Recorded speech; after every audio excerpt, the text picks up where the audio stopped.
तो आज हम जिस मूवी को एक्सप्लेन करने वाले हैं वो 2006 में आई 300 मूवी का एक कॉमेडी वर्जन है, जिसे आप एक कॉमेडी मूवी की तरह ही देखें।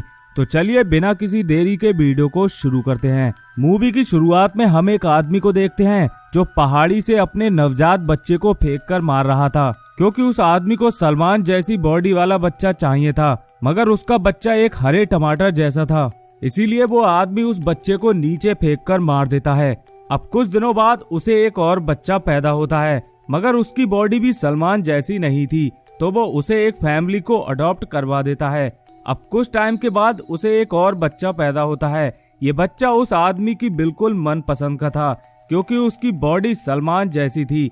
इसीलिए वो उस बच्चे को अपने पास रख लेता है और उसका नाम रखता है झंडू बाम। अब कुछ साल निकल जाते हैं और हम देखते हैं कि झंडू बाम को एक बुढ़िया ट्रेनिंग दे रही थी, लेकिन इसी बीच झंडू बाम उस बुढ़िया को एक पंच मारता है और उसकी बत्तीसी निकाल देता है। इसके बाद कुछ साल और निकल जाते हैं और झंडू बाम अब काफी बड़ा हो चुका था, मगर उसकी ट्रेनिंग अभी भी चल रही थी। तभी वहाँ पर एक आदमी आता है और वो झंडू बाम पर कोड़े बरसाने लगता है। दरअसल ये उसकी ट्रेनिंग का ही हिस्सा था। इसके बाद हम झंडू बाम को एक बर्फीले इलाके में देखते हैं, जहाँ उसे ऐसे मौसम में सरवाइव करना सिखाया जा रहा था। तभी वहाँ एक पेंगुइन आता है जो उस इलाके का सबसे खतरनाक पेंगुइन था, मगर झंडू बाम उस पेंगुइन को मारकर उसकी खाल पहन लेता है और पहनकर महल में चला जाता है। वहाँ लोग उसका अच्छे से स्वागत करते हैं, क्योंकि उसने बहुत ही खतरनाक पेंगुइन को मारा था, और इसी के साथ झंडू बाम एक स्पार्टन बन जाता है। तभी वहाँ एक चिकनी चमेली आती है और वो झंडू बाम को अपने लटके झटके दिखाने लगती है। तभी झंडू बाम भी बिना समय गवाए उस चिकनी चमेली को प्रपोज कर देता है और कहता है कि मैं ही तुम्हारी सील तोड़ूंगा। इसके बाद कुछ साल और निकल जाते हैं और हम झंडू बाम और उसके बेटे को देखते हैं, जो उसे भी अपनी तरह ट्रेनिंग दे रहा था।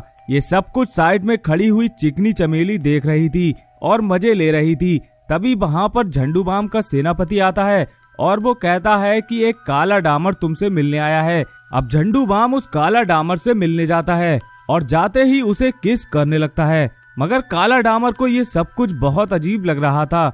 इसके बाद झंडू बाम कहता है कि जो भी हमारे राज्य में आता है हम उसका ऐसे ही स्वागत करते हैं। तभी हम देखते हैं कि वहाँ खड़ी चिकनी चमेली उस काले डामर की तरफ गंदे गंदे इशारे करने लगती है, जैसे कि मानो वो उसका काला डंडा लेना चाहती हो। इसके बाद झंडू बाम उस काले डामर को मौत के कुएं के पास ले जाता है और उससे पूछता है कि तुम यहाँ पर क्यों आए हो। इस पर काला डामर कहता है कि मैं पारसी राजा जायरस की तरफ से तुम्हें यह बताने आया हूँ कि तुम बिना लड़े ही हार मान लो, क्योंकि जायरस काफी शक्तिशाली है और उसके पास बहुत बड़ी सेना है। इस पर झंडू बाम को काफी गुस्सा आ जाता है और वो अपनी तलवार निकालकर काला डामर की तरफ दिखाता है, मगर यहाँ वो देखता है कि काला डामर चिकनी चमेली के संतरे निचोड़ रहा था।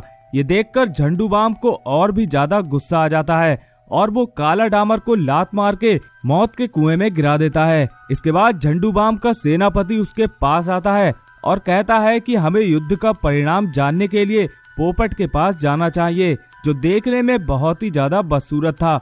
दरअसल पोपट लोगों का भविष्य देख लेता है और आगे क्या होने वाला है बता सकता है। इसके बाद झंडू बाम अपने सेनापति के साथ पोपट के पास जाता है और कई फेस वॉश देकर उससे युद्ध का परिणाम पूछते हैं। इस पर पोपट कहता है कि अगर तुमने ये युद्ध लड़ा तो तुम गधे की मौत मरोगे। इसके बाद झंडू बाम महल में वापस आकर युद्ध के बारे में सोचने लगता है।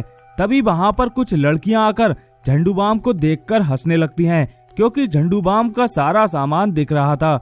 इसके बाद रात को झंडू बाम अपनी चिकनी चमेली के पास होता है, तो वो कहता है कि युद्ध के बारे में सोचकर उसे नींद नहीं आ रही। इस पर चिकनी चमेली कहती है कि कल तुम युद्ध पर चले जाओगे और पता नहीं जिंदा वापस आओगे भी या नहीं, इसलिए आज रात तुम अपनी छतरी मेरे अंदर खोल सकते हो। मगर झंडू बाम अपनी छतरी खोलने की बजाय कुछ और ही खोलने लगता है।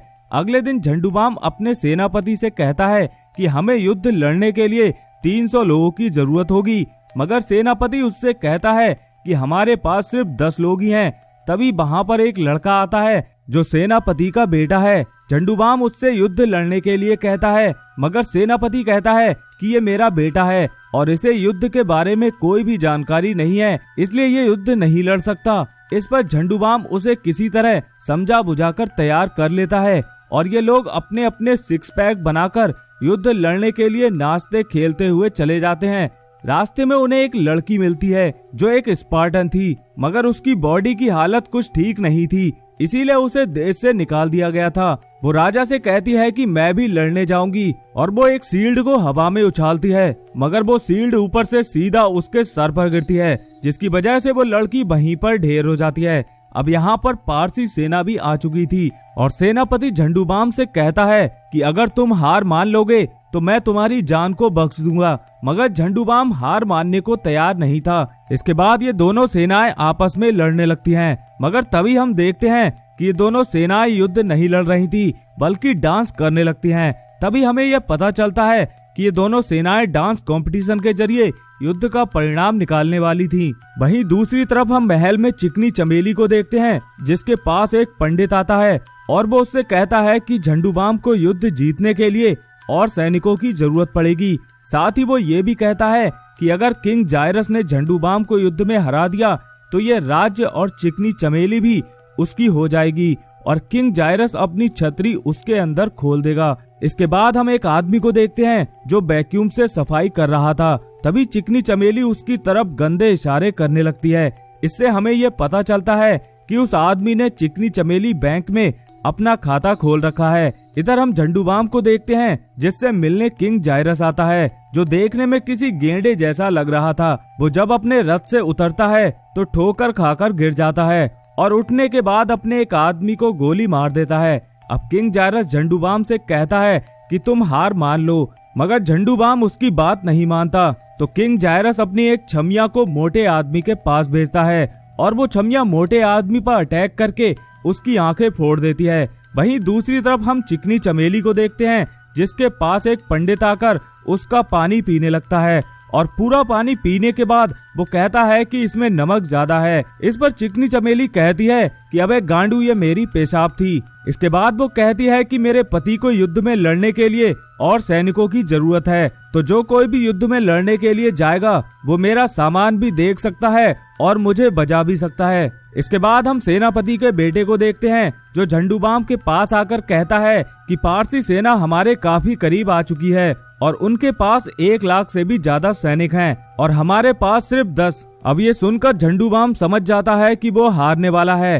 तभी वहाँ पर पारसी सेना और किंग जायरस आ जाते हैं और झंडूबाम से अपना सर झुकाने को कहते हैं, मगर झंडूबाम बहुत ही ढीठ आदमी था, वो ऐसा नहीं करता। तभी किंग जायरस झंडूबाम से कहता है कि तुम्हारे शूज के लेस खुले हैं। इस पर झंडूबाम अपने लेस बांधने लगता है।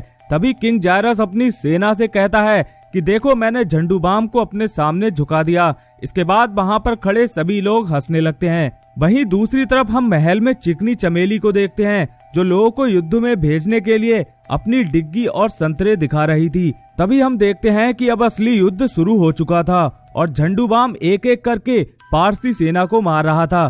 तभी किंग जायरस एक भाला फेंकता है जो झंडूबाम के सेनापति को लगता है और उसकी वहीं पर ही मौत हो जाती है। अब अपने सेनापति की मौत के बाद झंडूबाम को बहुत गुस्सा आता है और वो अपनी गन निकालकर GTA की तरह खेलने लगता है।